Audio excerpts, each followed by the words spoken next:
好，今日咧嚟到羅馬書嘅12章啊，希望大家琴日有睇第11章啊。第11章就關於以色列人得救，同埋咧我哋外邦人嗰個嘅情況吓。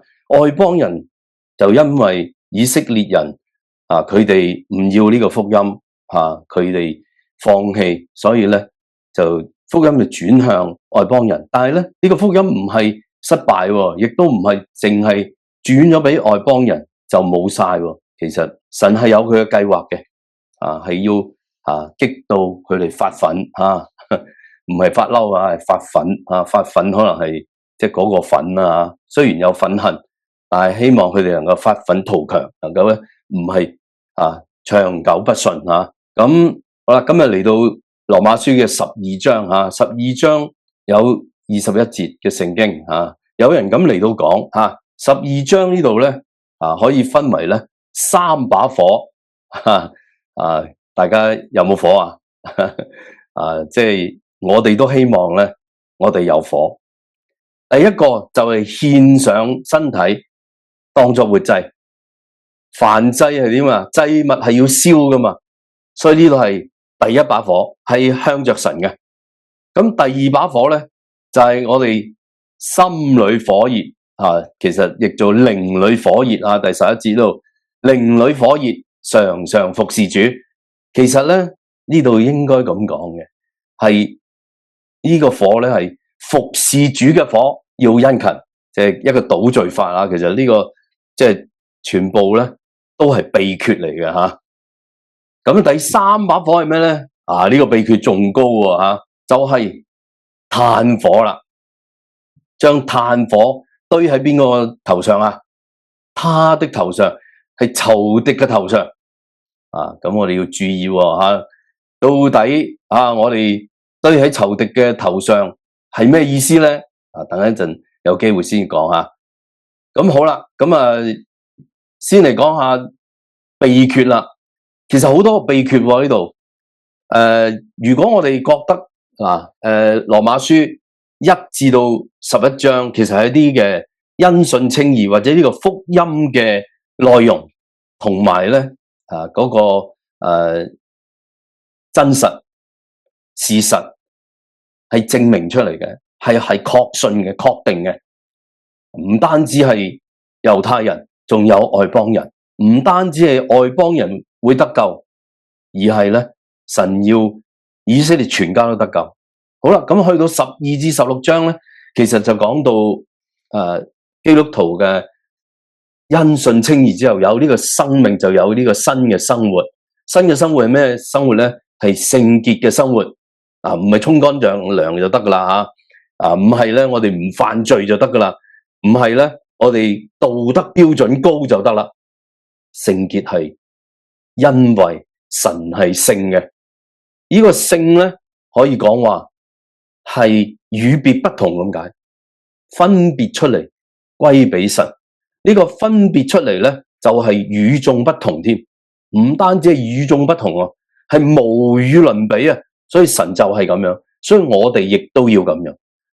看似呢個係一個原則，好似又係要求，但係其實係一個秘訣弟兄姊妹，有秘訣係咪好重要所以正話嗰3把火咧其實就係個秘訣咁當然啦其實我想指出嘅嗰個秘訣咧，仲係好容易做到嘅。你話哇，要獻上係咪仲係理所當然要神喜悅咁好似難度係咪侍奉理所當然，我哋要咁樣侍奉，係點樣侍奉就係將身體獻上，當作活祭活祭唔好咩？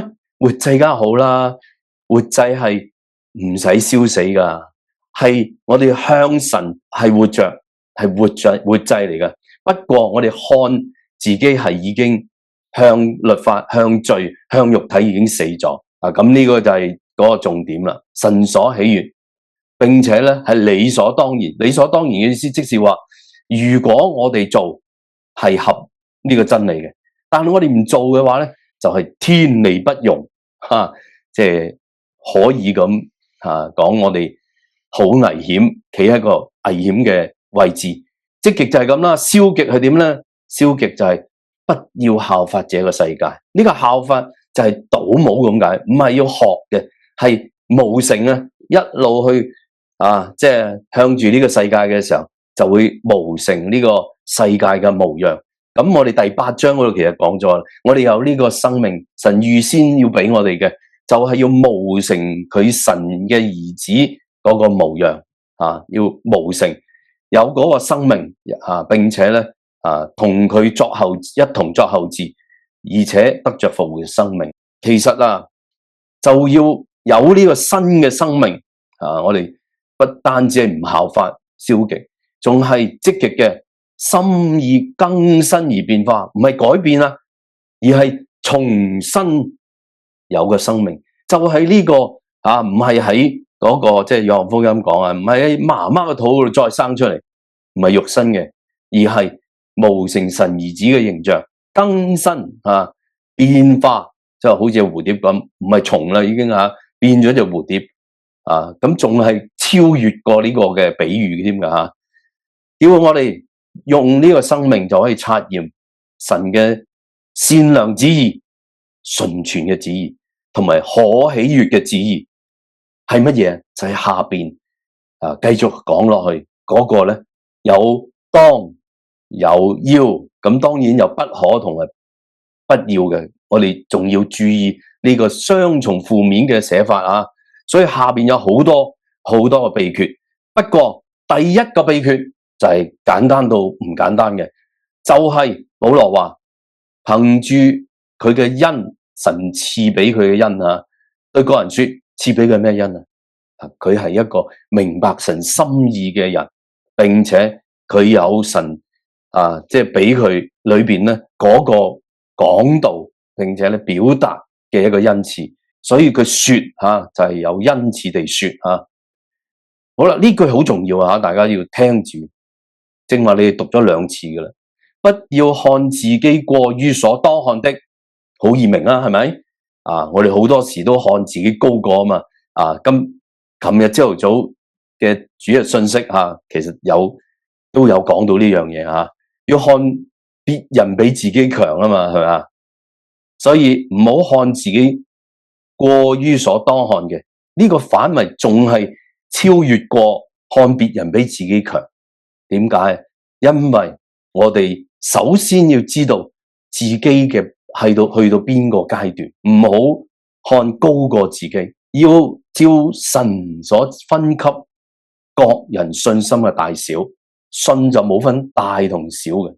主耶穌話小信的人其實就話冇信心嘅人，因為個信心好似芥菜種咁細最細好細個芝麻都能夠移山。所以你話信心唔係大小，而係你幾時有信心，同埋幾時係冇信心。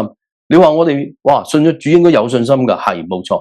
但係喺我哋現實當中，我哋有3個生命、4個律，所以喺度掙扎緊噶嘛，係咪啊？記唔記得第7節嗰度、第7章嗰度？所以要照着記得呢度有照着神所分給各人嘅信心大小，看得合乎中道。大家有冇經常記住呢一句說話？我成日都記住呢句說話，因為唔好我哋冇信心，未夠信心，我哋就係咁喺度禱告，叫佢好返醫好點咁。你係咪真係有呢個信心先？如果唔係嘅話，小心係咪？有個長老佢同我交通，佢話佢叫一個人為一個人禱告，叫神醫治佢，命令神醫治佢，點知佢死咗？呢個係咪得罪神啊？係嘛？你裏邊根本就唔係有神嗰個感動，要醫翻好嗰個人，你就搏命咁禱告，仲係要越過神嚟到禱告，呢個咪過咗神俾你嘅信心咯？係咪啊？所以要合乎中道，我哋唔好偏埋一邊。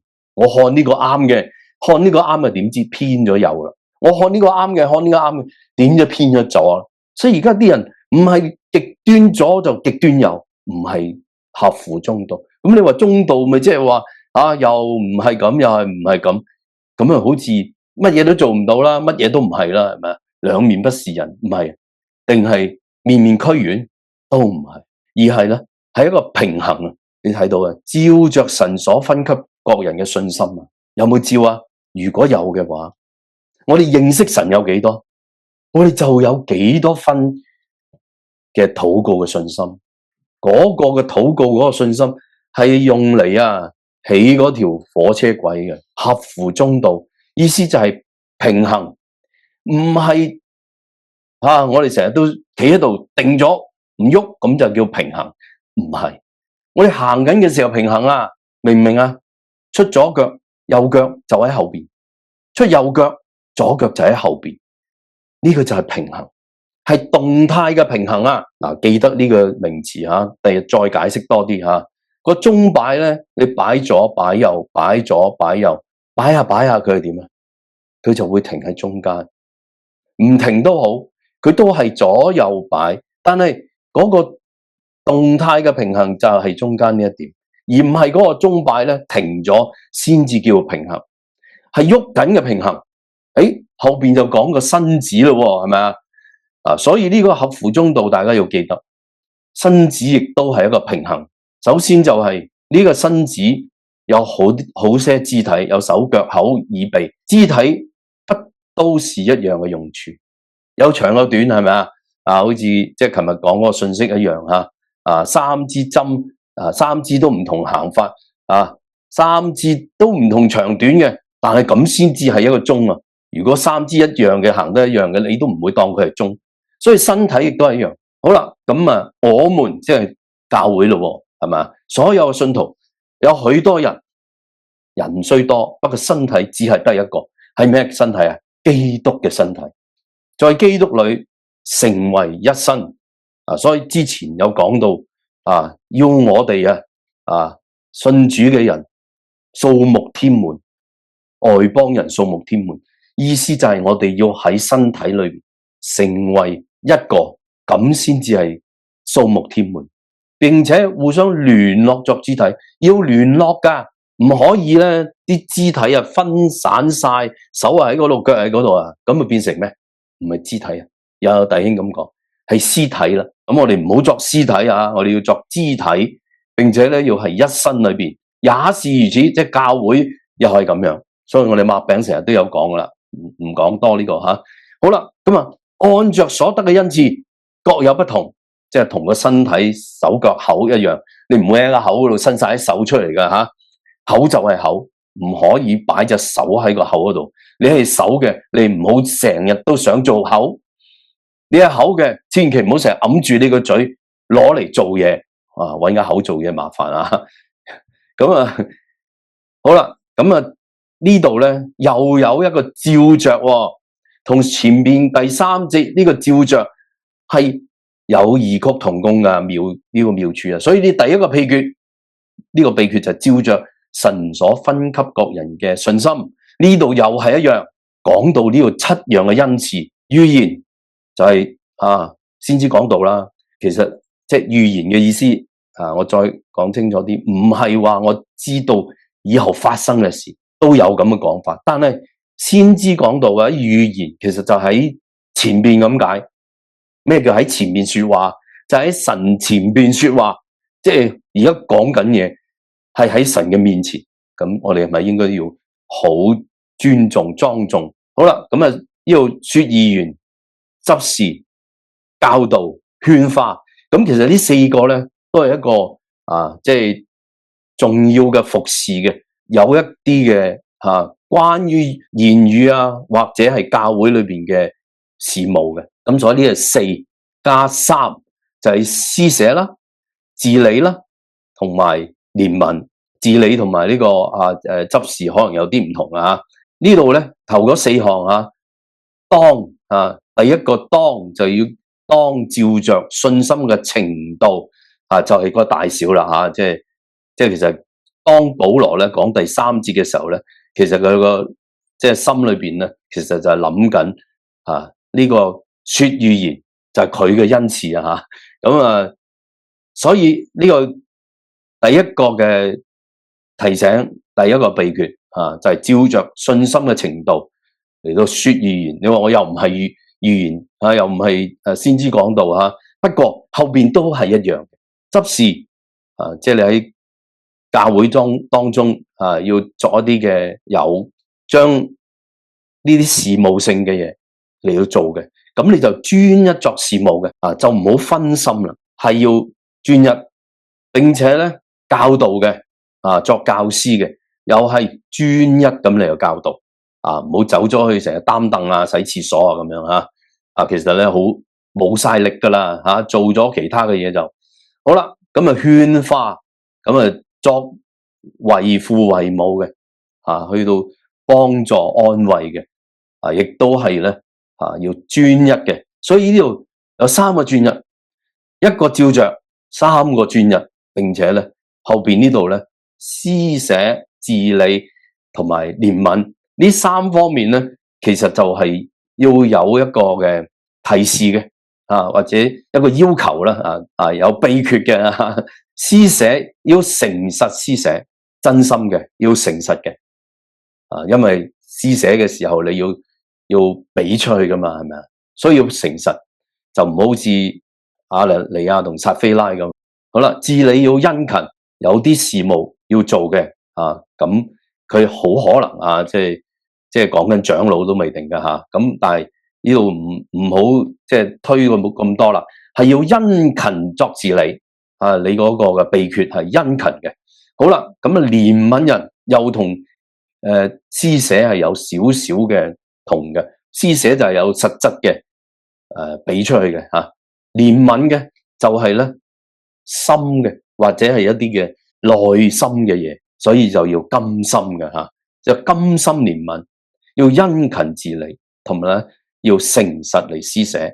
好啦，咁呢啲咧主要都係服侍嗰個嘅層面嘅咁而咧後邊咧就有12樣咧，就係需要我哋要得着嘅秘訣。呢啲秘訣咧就係對人啦、對弟兄啦亦都對神啦，同埋對仇敵起碼有4方面咧，我哋要注意嘅。愛人其實咧呢個美德其實就係一個仁愛嘅美德嚟嘅第一個就講真實嘅愛愛人不可虛假，所以係要用咩咧？係要照住神嘅愛神嘅愛阿加皮好啦，咁當中咧就可以分辨到咯，明白到咯。你有咗呢個真實嘅愛嘅時候咧，你就能夠分別到惡同埋善啦。但係俾我哋要知道，逢係不出於神嘅，我哋就要厭惡；要出於神嘅，即係善嘅，就要親近。呢個係體貼聖靈嗰個感覺要體貼就係親近。好啦，咁對弟兄姊妹咁點咧？要彼此相愛。呢個係神係主耶穌話俾我哋聽呢個第一個命令係咪？好啦，要親熱相愛，並且咧仲要尊重係嘛？愛又係有個尊重，就係要彼此推讓唔係推低人而係咧好嘅嘢讓俾人而第11節咧有個重點其實個重點唔係喺殷勤嗰度重點咧其實喺服侍嗰度。服侍主要咩要殷勤消極嘅就唔懶惰啦。其實呢個可以加強咗呢個殷勤咁解嘅啫呢個就係靈裏火熱，就能夠殷勤服侍主啦。呢個第2把火第2把火。其實點解要有呢個火？點解要咁樣殷勤？原因咧，其實就係我哋好多時咧都有遇到患難、遇到逼迫、遇到仇敵。如果唔係咧，我哋唔使咁多秘訣噶，係咪？我哋呢啲秘訣有乜可能啫？如果個個都係喜樂，個個都你碰到嘅人都係平安嘅，個個都係咁好款待你嘅、祝福你嘅，冇咁多需要嘅。但係其實係有患難嘛，係咪啊？第5章嗰度都有講到患難生忍耐，忍耐生老練，老練生盼望，盼望不至於羞恥，並且仲可以歡歡喜喜咁嚟到等候神嘅榮耀吓。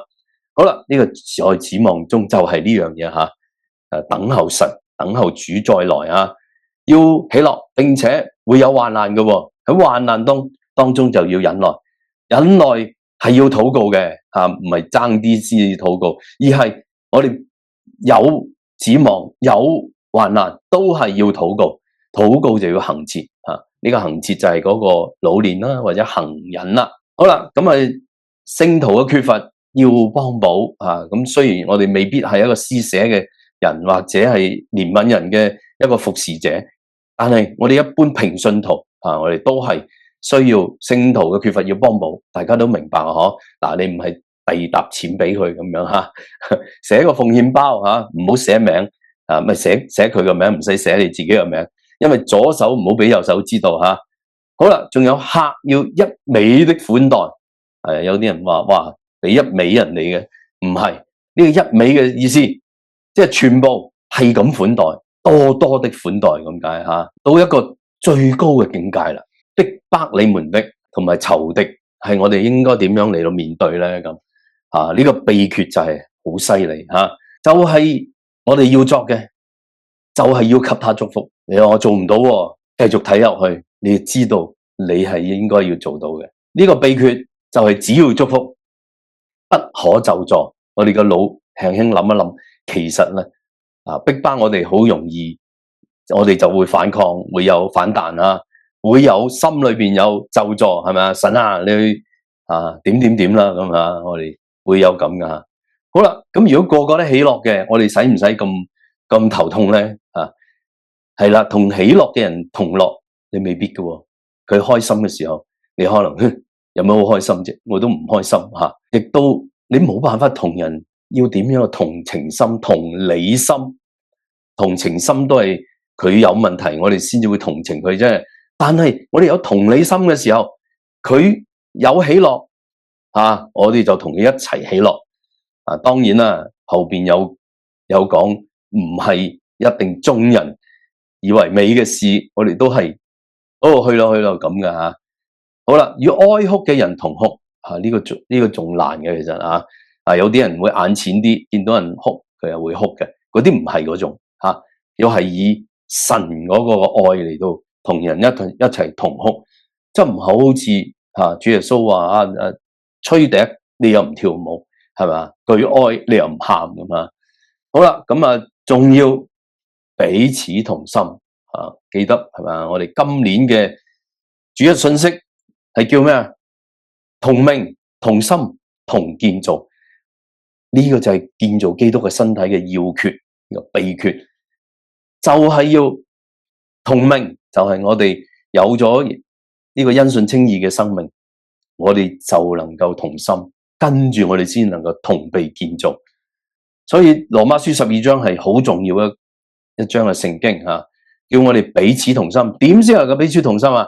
係志氣高大。你話有志氣點解唔好啊？你志氣高大嘅時候就驕傲噶，亦都咧冇辦法俯就卑微嘅人。佢識唔識俯就卑微嘅人？以前唔識，信咗主就識。不要自以為聰明。呢三樣嘢咧，其實都係我哋難以做到。我哋做到嘅話，就可以彼此同心啦。唔志氣高大、俯就卑微嘅人，唔好自以為聰明。咁仲有不要以惡報惡，後邊都有講噶唔好即係為惡所勝要以善勝惡。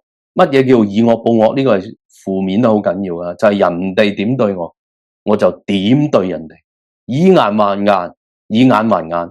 舊約所教嘅，不過新約就唔係咁不要以惡報惡。仲有眾人以為美嘅事，要留心去做，留心去作。呢度黐埋一齊嘅時候，我哋就要注意呢件美嘅事。眾人以為美嘅事係乜嘢？未必係好事我哋要唔係話唔做眾人以為美嘅，我哋唔係成日都要反對㗎唔係成日做反對派係合乎神嘅心意嘅，我哋就做；唔合乎神嘅心意嘅，我哋就唔去做。人人都去，我哋都唔去。去銀行排隊攞錢攞禮物啊，唔去。第三個秘訣就係若是能行。前面嗰度講到照着神所賜嗰個嘅信心大小，看得合乎中道。呢度咧就係講若是能行，神唔係逼我哋嘅，神係俾我哋揀嘅。若是嘅意思即係可以揀啊嘛，係咪？但係後邊咧就講啦，如果行嘅話咧，盡力與眾人和睦。呢個就係有愛同埋同心嘅重要。我哋作鹽嘅最重要嘅一個嘅結果就係和睦。和睦咧就係有一個情，有個情意，有個嗰個嘅情調啊。有弟兄咁樣講和睦就係嗰個情調好似你落鹽落2粒嘅啫，唔好落得太多落2粒鹽吊起個味保羅就講一句稱呼親愛的弟兄。弟兄姊妹保羅係好愛呢班嘅弟兄姊妹，佢就提醒不要自己申冤。點解弟兄會講完親愛嘅弟兄同埋講和睦之後就講不要自己申冤？呢個都係一個和睦嘅標準嚟嘅唔好自己申冤，寧可讓步，聽憑主怒。有個弟兄話係啦，最好就係主發嬲罰佢佢得罪我嘛即係搞我，逼迫我，係咪後邊有講仲係我嘅仇敵，所以咧佢應該受報應嘅。呢度唔係咁講，呢度咧因為經上記着說，主說點樣？主點說咧？申冤在我，我必報應。呢度係講係冇錯申冤在主，主必報應啊嘛，報應佢咁係嘛？唔係呢度主係講話主自己做嘅，呢個係神做噶，唔係我哋做噶。親愛的弟兄係提醒我哋嗰個嘅感覺，嗰個理解唔係我哋做噶。你夠膽或者我有時我有分享我夠膽坐喺神嘅寶座上邊嚟到審判人咩？夠唔夠膽弟兄姊妹？申冤在我，我必報應，係神做嘅。我哋要做嘅係咩後邊呢節就係我哋做噶啦。你話好難唔係好易嘅。你明白咗上邊，你就知道我哋幾渺小我哋可以做嘅其實都係呢一樣嘢。你的仇敵餓了渴了，佢點解會餓點解會渴佢梗係跌倒或者佢有困難嘛。你嘅仇敵有困難嗰陣時佢仲做到你仇敵咩當你嘅仇敵餓了就給他吃。你話我做唔到，到時你就做到，因為你嘅仇敵係餓佢冇嘢食啦，佢遇到饑荒，或者佢遇到嗰個空中掌權者嘅首領要呢個人瞓喺度，搞到佢瞓咗喺度，食都冇得食，飲都冇得飲，咁你點抵咁係咪唔係我哋就要點做佢餓了就給他吃，又渴了就給他喝。呢個就我哋做噶啦，給他得唔得？因為你這樣行咁樣行就給他，就給他，就是把炭火堆在他的頭上。即係話你仇敵遇到困難唔好幸災樂禍，並且唔好袖手旁觀。你要咁做咧，就係將炭火第3把火堆喺佢嘅頭上。炭火就係你嘅好意就係你嘅熱心佢個心裏邊覺得唔好意思唔使你燒佢佢自己都係好似被燒一樣弟兄姊妹記得我哋成日讀呢節嘅時候，成日都話哎呀我唔制我唔會咁做我唔做咁。如果你見到佢咁樣，你唔好喺度笑佢，唔好喺度幸災樂禍，仲要俾佢吃，俾佢學。呢個就係我哋要做，我哋基督徒，我哋信徒要做嘅。前面嗰個要報應，要申冤，都唔係我哋做噶。以惡報惡唔係最後呢一節亦都係最重要嘅一節，就係不可為惡所勝，唔好被惡嚟到勝過，被惡勝過，我哋就會搞錯嘢，會嬲，會離開神。唔講啦，因為最近我聽到一個弟兄講，我唔會聚會啊，咁樣嘅事，佢哋都唔去禱告，都驚咗，但係佢自己離開咗聚會，離開咗教會。其實呢個就係為惡所勝。我成日都講，唔好俾人奪咗你嘅冠冕，因為人嘅問題，你就離開教會，就有人奪咗你嘅冠冕。你自己本來有冠冕有獎賞，但係你唔係喺身體裏邊，你就冇辦法可以一同咁嚟去作得勝者。得勝者係一個聯合嘅，係一個嘅，唔係我哋分開做得勝者。好啦，反要點啊？相反地，要以善勝惡。善係咩？神嘅生命，神嘅自己，佢一定會勝到惡嘅。所以我哋有患難，我哋知道喺呢個世上有患難，但係喺主裏邊有平安，因為主已經勝了世界。所以其實呢啲完全係唔難做嘅，唔係一個要求，但係生命係有咁嘅表現嘅。所以我哋有呢個生命嘅時候，就有呢啲嘅秘訣，有呢個生命嘅顯出。所以好重要嘅就係基督徒嘅生活呢個原則，唔係一個要求，但係一個秘訣。好，感謝主，分享到呢度。